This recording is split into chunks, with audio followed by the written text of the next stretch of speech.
네, 자, 글로벌 마켓 리더 오늘은 토마토 투자 클럽의 강지현 전문가 저희가 전화 연결해서 얘기를 들어보도록 하겠습니다. 자, 그러면 오늘 강지현 전문가와 먼저 어떤 얘기들 나눠볼지 이슈부터 먼저 확인을 해보도록 하죠. 자, 첫 번째 이슈는 특혜 선물 받은 영국에 대해서 얘기를 나눠보도록 하겠습니다. 네, 그러면 강지현 전문가와 전화로 얘기를 좀 나눠보도록 하겠습니다. 전문가님 안녕하십니까? 네, 안녕하십니까. 네. 자, 오늘 저희가 첫 번째 이슈는 좀 영국에 대해서 좀 얘기를 나눠보도록 하겠습니다. 일단은, EU와 지금 정상회의를 좀 했는데요. 영국이 어떤 특수지위를 부여받는 데 대해서 좀 합의점이 도출이 됐습니다. 긴 시간 동안 좀 마라톤 회의를 했었는데, 이 내용들 먼저 좀 저희가 좀 자세히 좀 살펴보도록 하죠. 네, 유럽 정상회담에서 이제 영국 같은 경우 앞전부터 이제 브렉시트가 유럽을 탈퇴하겠다 이런 말들이 많았었는데 이 부분에 대해서 유럽 정상회담에서 이제 유럽 자체에 대해서 특수주의를 줌으로써 유럽이 이제 유럽 안에 영국이 잔류한 쪽으로 이제 방향을 틀어놨는데요. 앞서 이제 영국의 캐머런 총리 같은 경우는 영국 내에서 이제 다른 이민자들에 대해서 어느 정도 이제 복지 지출을 하는 데 대해서 감축을 하겠다라는 부분과 그 외적으로 영국 내에서의 파운드와 그러니까 유럽의 영국 내에서의 자국의 금융산업을 보호하는 방안 이런 것들에 대해서 계속해서 의견을 제시를 했었는데 이 부분이 영국의 뜻대로 다 이루어졌다 이렇게 보시면 될 것 같습니다. 그러니까 그동안 이제 유럽 내에서는 계속해서 유럽이 단순히 이제 경제뿐만 아니라 정치라든지 사업적인 부분이라든지 모든 영역에 대해서 통합을 강화하는 그런 방안으로 가고 있었는데 이제 이 부분에서 영국은 제외를 시켜주겠다 이렇게 된다는 건데요.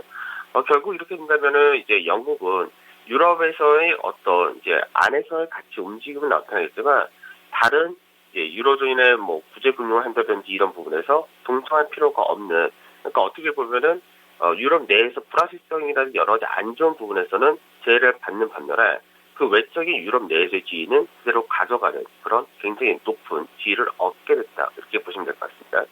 이렇게 되다 보니까 이제 그동안 영국 내에서도 브렉시트를 해야 된다, 오히려 그대로 유지를 해야 된다라는 의견 자체가 반반이었었는데 어느 정도 이제는 브렉시트를 안 한 쪽으로 무게가 기울어지지 않을까 그렇게 전망하고 있습니다.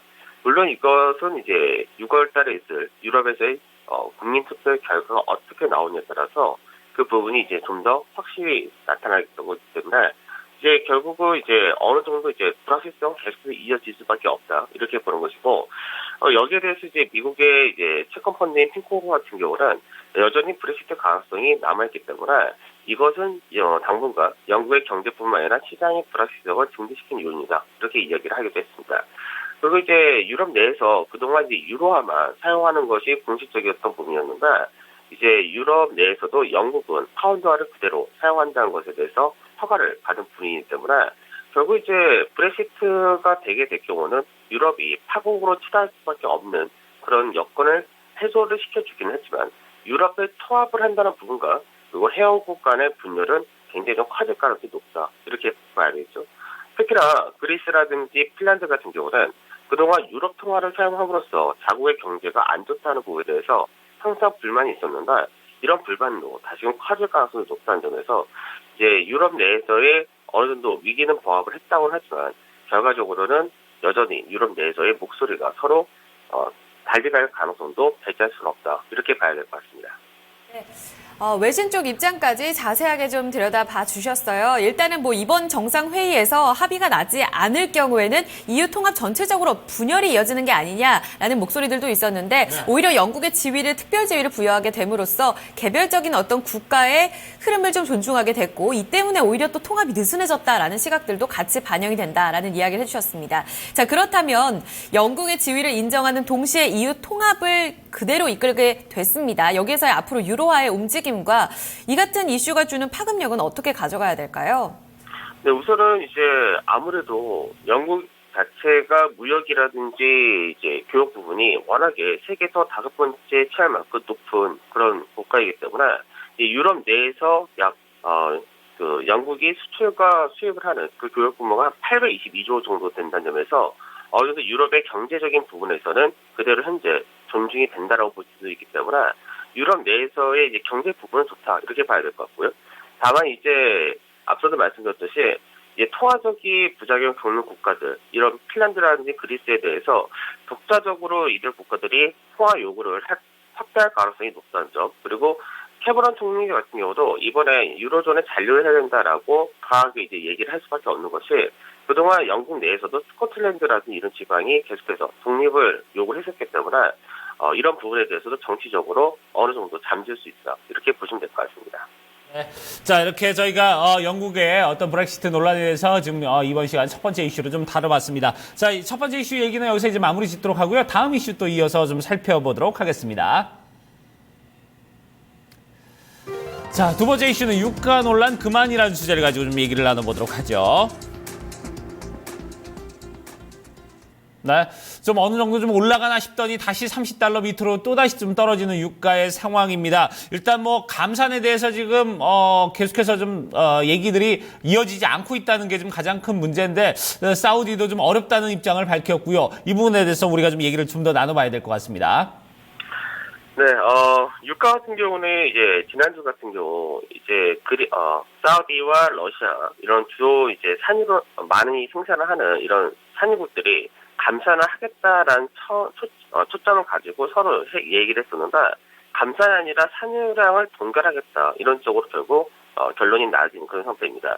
근데 여기에 대해서 사우디 외무장관인 아델비 장관 같은 경우는 이제 사우디 같은 경우 원유 생산량을 급하게 줄일 수 있는 그런 준비가 되지 않았다. 그러니까 현재 동결을 하겠다. 1월 달까지가 대부분 증산을 많이 해놓은 그런 상태였는데, 그 안에서 딱 동결하겠다로 이제 얘기를 했다는 거죠. 결과적으로 유가 감산이 아니기 때문에 이제 유가가 올라갈 만한 그런 이슈는 없다는 겁니다. 그래서 이로 인해서 유가는 30%를 재차 이탈하는 그런 그림이 나왔었는데, 제일 중요한 건 뭐냐면, 더 이상 이제 산유국들이 유가를 뭐 증산한다, 감산한다 이런 부분이 없기 때문에 결국 이제 수요가 얼마큼 늘어나느냐, 이 부분이 중요하다, 이렇게 봐야 되겠죠. 근데 최근 들어서 이 시기 자체가 지금 현재가 가장 비수기이기 때문에 현재 비수기인 상태에서 유가가 빠르게 올라갈 그런 가능성은 좀 낮다라고 봐야 될 것이고요. 반면에 또 유가가 또 크게 떨어질 부분도 없기 때문에 향후는 유가의 방향은 이제 비수기에서 성수기 진입하느냐, 그리고 경기가 얼마큼 개선이 되느냐, 이 부분이 중요하다, 이렇게 봐야 되겠습니다. 반면에 이제 시장에서는 유가 자체가 추가적으로 또 큰 폭의 급락은 없다라는 쪽으로 대부분 좀 초점을 잡아놓고 있는 그런 상태이기 때문에 워렌 버핏을 비롯한 뭐 조지 소로스라든지 유명한 투자자들은 오히려 유가 하락이 이제 앞으로 좋아질 것이다, 이런 쪽으로 역발상 투자가 굉장히 활발하다, 이렇게 보시면 될 것 같습니다. 그래서 이제 4월달 이후가 본격적인 드라이빙 시즌이라든지 유가의 수요가 좀 많은 그런 시기가 들어오기 때문에 그 부분부터가 본격적으로 그래도 유가가 반등할 것이다, 이렇게 전망하고 있습니다. 그러니까 역발상 투자까지 최근에 좀 활발한 움직임을 보이면서 원유 시장의 어떤 기대감도 반영이 되고 있는 구간이라고 볼 수가 있겠거든요. 네. 그렇다면 이 시장에서 지금 $30를 재차 금요일에 밑돈 상황에서 방향성은 어떻게 가져가야 될지 관련 파급력과 전략을 좀 가져가 본다면요. 네, 지금 현재는 이제 특히나 이제 지난주 금요일날 유가가 좀 많이 빠졌던 부분에서와 이제 미국의 원유 재고가 굉장히 이제 높아지고 있다, 이런 부분이었기 때문에 결국 원유 재고가 축소가 되는 시기가 와야지 유가는 올라간다, 이렇게 봐야 되겠습니다. 그래서 그 시기가 4월달 이후가 된다는 쪽으로 대부분 초점이 좀 맞춰져 있고, 특히나 미국의 에너지 기업이라든지 이런 데의 주가 같은 경우는 미국의 다우지수라든지 S&P 지수가 직전 저점을 이탈하는 그런 흐름을 보는 와중에서도 여전히 저점이 지켜지면서 올라가는 그런 흐름을 보여주기 때문에 이제 미국의 에너지 기업들의 주가도 안정적인 그런 흐름을 보이고 있고, 유가 역시도 현재 구간대에서 안정적으로 이어질 가능성이 높다, 이렇게 보고 있습니다. 또한 미국 같은 경우는 이제 유가가 떨어지긴 했지만 유류 소비가 굉장히 좀 많은 그런 국가이기 때문에 유가가 낮은 상태가 이어지게 될 경우는 소비가 계속해서 활성화된다, 이런 부분이 있기 때문에 미국 입장에서는 유가가 낮다 하더라도 뭐 크게 나쁘지는 않게 보고 있다. 그리고 경기 자체가 현재 미국 같은 경우 소비가 중심이기 때문에 그런 부분에서는 미국의 경기 하반 리스크도 어느 정도 제한시켜준다, 이렇게 보시면 되겠습니다. 이제 원유 시장에서는 수요가 얼마만큼 늘어나느냐 그리고 원유 재고가 얼마 정도 줄어드느냐 여부에 따라서 방향성이 가름이 될 것으로 전망이 되고 있다 이야기를 해주셨습니다. 두 번째 이슈로서 유가에 대한 전망까지 살펴봤어요. 그렇다면 계속해서 글로벌 증시 내에서의 이 악재로 작용하고 있는 유가, 환율 여러 가지 이야기들이 많이 나오고 있는데 이제 이번 주에는 G20 재무장관 회의까지 열리게 됩니다. 앞으로에 대한 어떤 관련 내용들이 어떻게 논의가 될지에 대해서도 많은 투자자들이 관심을 갖고 있는데요. 이쪽 관련해서는 좀 이야기가 좀 긍정적인 재료가 나올 수 있다고 보십니까? 우선은 G20 재무장관 회담 같은 경우는 지금 전체적으로 글로벌 정책을 공조하자는 그런 분위기가 있기 때문에 여기서 그래도 시장에서 어느 정도 긍정적인 정책이 나오지 않을까 기대를 가지고 있는데 일부에서 얘기하는 신플라자 합의라고 해가지고 이제 위안화를 절상한다 이런 말이 좀 많이 나오고 있는데 그거에 대해서는 이미 중국에서 강력하게 부인을 해놓은 그런 상태이기 때문에 어느 정도 중국에 대해서 위안화 절상이라는 이런 환율적인 부분보다는 이제 다음 달에 있을 22에서의 어떤 추가적인 부양책에 대해서 정당성을 좀 부과시키는 그런 방향으로 움직이지 않을까 그렇게 전망이 되고 있고 이런 부분은 현재 경기 둔화라는 좀 안 좋은 이런 측면을 완화시키는 그런 쪽으로 전개되지 않을까 그렇게 보고 있습니다. 그 외적으로는 이제 미국에서 환율 조작부 제재 법안이 이제 조만간 발표가 될 것으로 전망이 되고 있는데 이 부분이 이제 우리나라 같은 경우가 포함이 되느냐 여부가 좀 관건이다 이렇게 보셔야 될 것 같고 이게 우리나라 포함이 되게 될 경우는 상당히 좀 경제적으로 좀 안 좋은 제재가 들어올 수 있기 때문에 이런 부분은 좀 부정적이다 이렇게 보셔야 되겠습니다.